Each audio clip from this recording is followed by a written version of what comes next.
Hey y'all, this is video 8, engine mounting and aligning. So far, since the last video, engine lid is done, minus hinges. I haven't mounted it yet because I ordered the wrong hinges and I wanted slightly longer ones, like 4 inches. And I'm gonna put 3 along here. Just because I know the engine lid doesn't really touch this, so it's not resting on it. So it's basically, if somebody's standing on it, it's resting on the hinges. That being said, I did floor support. I do still have to add one more right underneath the engine lid, but I wanted to get the engine mounts in and that out of the way rather than having to kneel in between these and try and work around it. So I'm going to do this first, and I don't think I have to add a very big one there. I might even just go like this from here over. We'll see, because the engine mount's going to be right here, right? But I do want support underneath this last little bit of the floor because it's going to be dipping down where people are standing. But it only comes to about here anyway, but we'll see. Yeah, for these side pieces, I'm not going to bother tacking, like getting them to the floor for that support.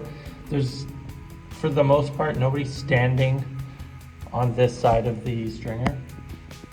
I will get one further back here though, because the seat's gonna end up about here. So there is gonna be somebody standing there off and on, right? So I'm gonna put tab there.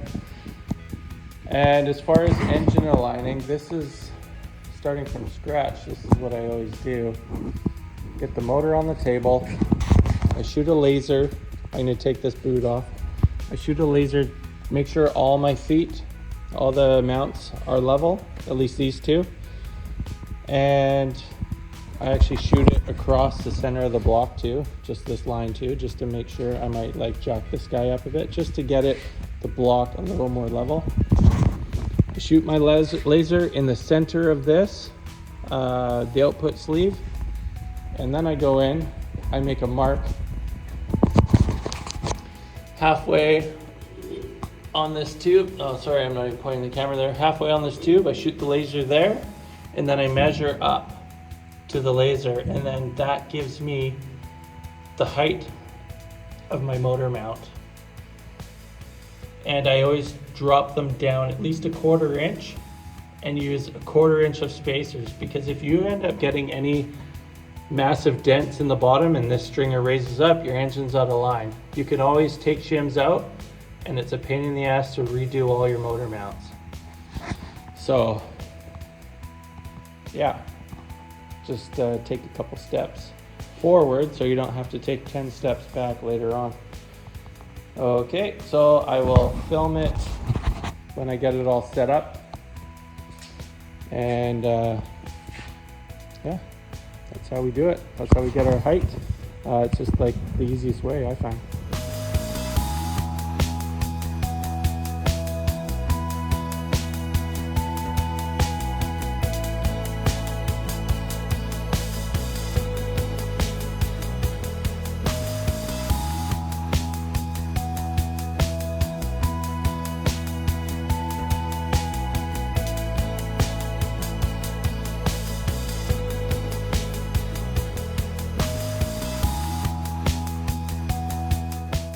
Okay, got the level set up, 90-degree angles, or 90 degrees from the block. I am, just threw a bunch of shims in there. I'm level across the intake manifold. If I bring it down, what's going on? Bring it down, I am level across the bottom of the intake. This head gasket seam, or sorry, that's oil pan. Level across there. And this casting mark right here. Bring it down. level across there. So now I know my block is level this way. And now I'm gonna make sure I am level on both of these guys, which I'm sure I am. Let's see.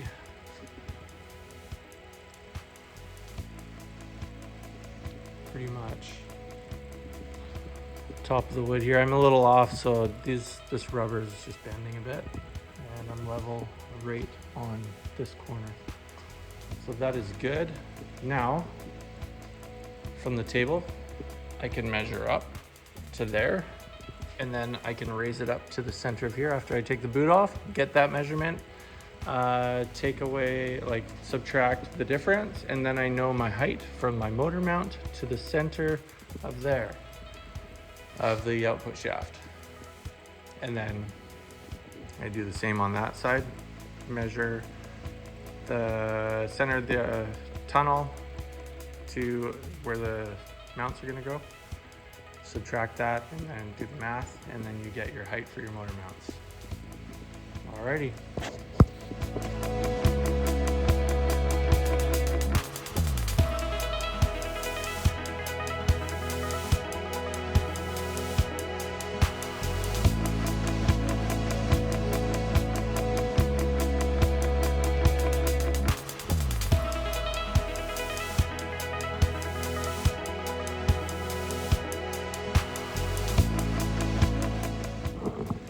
Yo, so we got all of our measurements done, got the laser level there propped up, and we are center on our tunnel. I measured down to center, I also measured up, made sure I was dead center.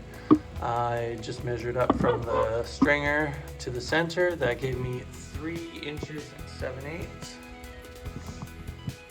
There we go, stringer to center of tunnel, 3 7/8. My engine mount to center of the output shaft ended up being 13/16.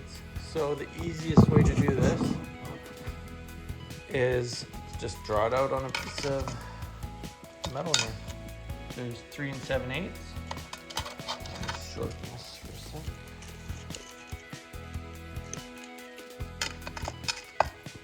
Okay, let's call it this. 3 7/8 minus that 13/16 leaves me here. So I drew a line there. And then I am also going to use this 4x4 by 1/4 inch for my engine mount. I don't like using a nut on the bottom of my engine mount. I'd rather just use some blue anti-seize and thread this. That way I don't have to fart around if I'm pulling the motor in or out, whatever. I can just screw the bolt in. That being said, this is too thin, so I'm going to add 3/8 material to this. I'll just stitch it around. Even though it's 2 separate pieces, you still get, it doesn't affect your threads whatsoever. So that's what I'm gonna do. So I have to add another 3/8 to this. So here's my 3/8. And then I also want a 1/4 inch of shims. So there's another 1/4 inch. So my max height of my rear engine mounts is like 2 7/16. Okay, so those are the 2 back engine mounts, and you make it 2 7/16. I'm also going to make them a touch longer going forward because a good friend of mine has a mod for a more solid drive shaft without carbon seal. So he's saying it's about 1 inch to 1.5 inches pushing your motor forward to make this all work. He's just dialing his in now. So that is an option for the future. So I'm gonna leave a little, my motor mounts like say 2 inches longer going that way, just so I can be safe. After these 2 are done, I will start working on that front engine mount.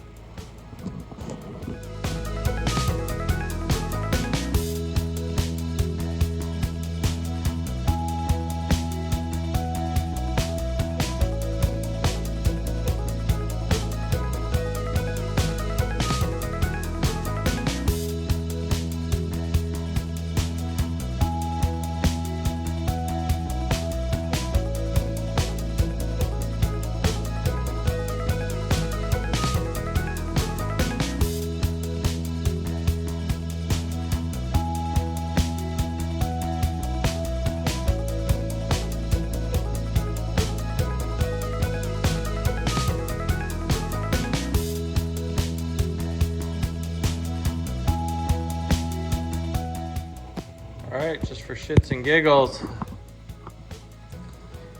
Threw her in.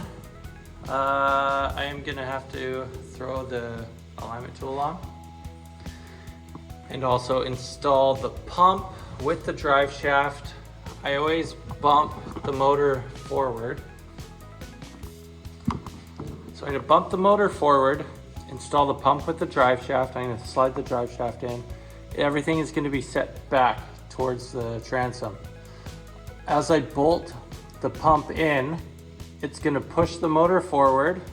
I'm gonna get it to where I want it, and then I'm gonna shove it another 1/4 inch towards the bow. You want a 1/4 inch of shaft play at least. A lot of guys say like 5/16 to 3/8, but I don't know. For myself, I think 1/4 inch is just fine. I can't remember what the Sea-Doo wants for their drive shaft play, but I found 1/4 inch is just fine for me. So, and this is total mount height minus my 1/4 inch of shims. I'm just gonna throw a 1/4 inch shim in each one when I align it. I might have to add or subtract a little bit depending, but yeah, we're getting somewhere. And this front, this piece here is always like right in line. So my last boat ended up notching around it. But this one, I think I might just, I might probably still do that just because I like things square and in line and true. Or you can just undo the bolt, like swivel the mount.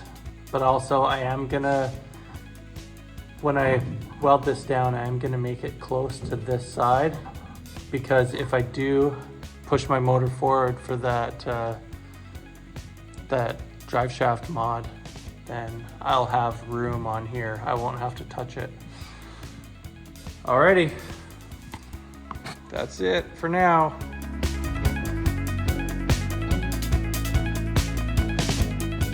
All right, I have got my engine mounts tacked in, shims made.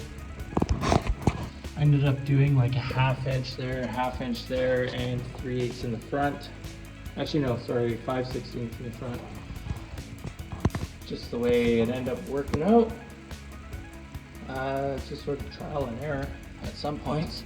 I guess my math was a little wrong on that one, but it's all good. So I made a mark. So my engine is pushed all the way back towards the transom. I want, for my setup, I want a 1/4 inch of play, of drive shaft play. So I've made a little mark on there. I'm gonna pull the motor forward. Make sure I've got, try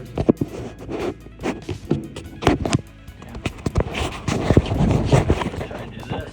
Pull the motor forward, 1/4 inch.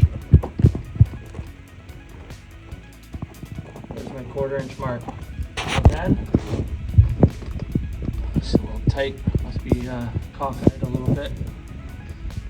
And at this point, you want to measure from the motor mount back, make sure those are the same, and then make a mark through your motor mounts, and then you can start bolting things down at that point.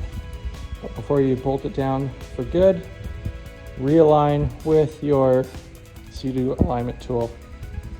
But that's basically where you are for length from your motor to your transom. You want to get that shaft play in there. All right, there she is. She's not bolted down yet.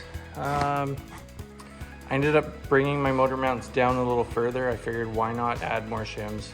I'd be beating the shit out of this thing, so I figured I can always take shims out. I don't want to ever mess with my motor mounts again unless I have to like replace a stringer like somebody I know just recently had to do. So I've got like 1/2 inch shims on all the way around, and I ran out of contact tips, so I couldn't actually weld out my motor mounts, but that one's welded out. Front one. Rear two are just tacked in. Got my Sea-Doo alignment tool Oh, and another thing,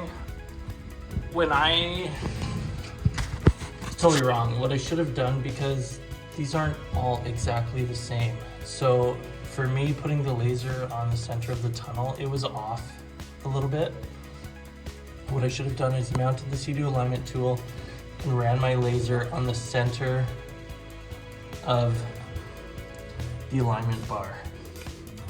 So note to self, don't go off the tunnel, go off the center of the alignment bar. You'll be way more accurate because they run so many parts and these are all hand welded and they're not always gonna be the exact same depending on like there's a little bit of play in all the bolt holes too, right? So that flange might be just a little bit off.